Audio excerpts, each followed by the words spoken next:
Hey guys, in response to the success and many requests to make a part 2 of my last video on the origins of common sayings, as promised, I've decided to make another video, this time covering a further 15 such sayings and phrases that are commonly used in day-to-day conversations. But, with the intro out the way, let's get straight into the video. Caught red-handed. This saying, which means to catch someone in the act of usually something bad, like many other sayings has quite a literal origin. This term is also quite an old one, being believed to have originated in Scotland during the 15th century, when it was used to describe capturing a murderer who still had blood on his hands. Waking up on the wrong side of bed. This phrase, which today is usually used to describe someone who is in a bad mood, probably has the most ancient origin of any saying I've covered thus far, and originates with the Romans, who were always very careful as to get up on the correct side of the bed to ensure that good luck would follow them through their days. The Romans believed that if they got up left foot forward or on the wrong side of the bed, they would be unlucky. Over time, this ancient superstition eventually evolved into the saying we have today. Running amok. This saying is usually used to describe a group of people letting loose and making a general mess of things, such as at a house party for example. The latter half of this saying, amok, comes from the Malay word mengamok, which means to make a furious and desperate charge. This word initially got adopted into this English saying when Captain Cook actually used the phrase to describe the behaviour of Malay tribesmen. Can't hold a candle. This next saying, which is used to call someone or something worse than someone or something else, for example, Arsenal can't hold a candle to Tottenham. Sorry 20 Arsenal fans I just triggered there. Anyways, this saying is believed to have originated sometime in the 17th century, and comes from talking about an apprentice who was not even skillful enough to hold a candle for his master. Rub the wrong way. This next inclusion, which means to be annoyed or slightly angered by an action or something someone has said, initially only referred to cats and rubbing their fur in the wrong direction, and was first written down by Mary Hughes in Aunt Mary's Tales, published in 1819. It is worth noting though that the origins of this saying are more debated than the previous inclusions on this list, so you may hear a few other origins for this one. Barking up the wrong tree.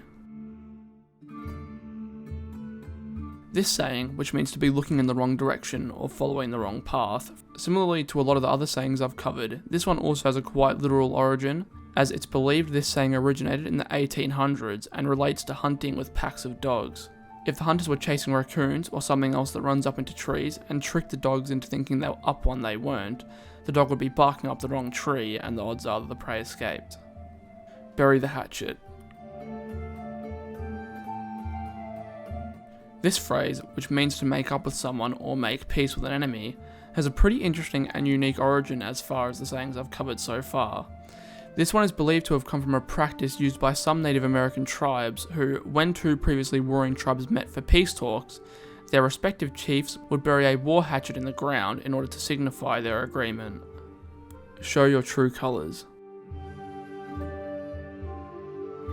This next inclusion, which means to reveal your true personality or attitudes, similarly to a surprisingly many inclusions on these two lists, comes from the Navy of old, where ships used to lower their colours to hide their nation's flag in order to gain a strategic advantage in battle. So when said ships eventually revealed their nation's flag again, they would be showing their true colours. Cat got your tongue. This expression, which is used to insult or prompt a response from someone who is silent in a situation where they should have a lot to say, such as when being accused of something, unsurprisingly, like many of these other sayings, has quite a dark origin. There are actually two stories as to where this came from.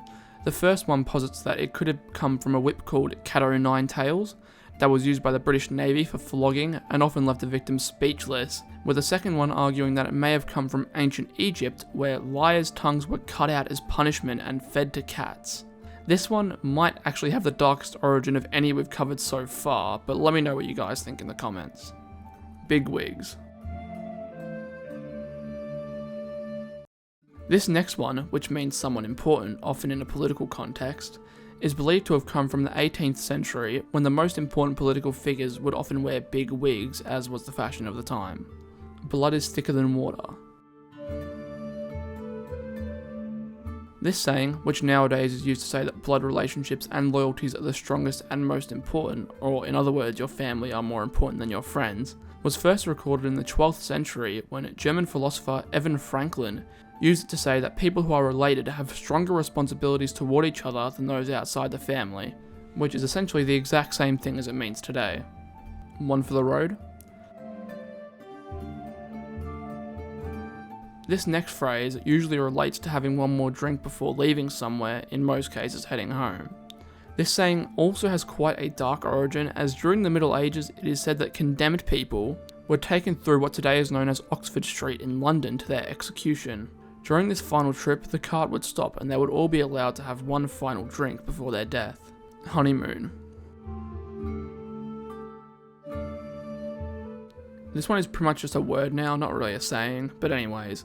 It means a newlywed couple's celebration or holiday after getting married, and is believed to have originated during medieval times, when it was common for newlywed couples to drink mead, which is a fermented beverage made from honey, for a month after their wedding in the belief that it would bring them a month of good luck and fertility. Break a leg. This saying, which if you think about it quite strangely means good luck or is used to encourage someone to do something, is believed to have originated from a phrase used by German actors during World War I, Hals- und Beinbruch, which translates to a broken neck and a broken leg.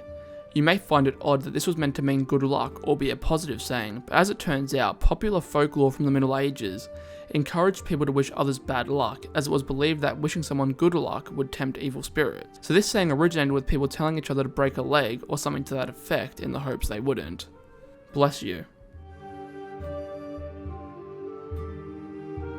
This last inclusion, which is usually a kind gesture after someone sneezes, similarly to some of the other inclusions on this list, has multiple theories about its origin. One theory argues that it came from Rome, when the bubonic plague was ravaging Europe, and the Pope at the time, Pope Gregory I, told people a tiny prayer in the form of saying "God bless you" after a sneeze would protect the person from death, as sneezing was often one of the first symptoms of the disease.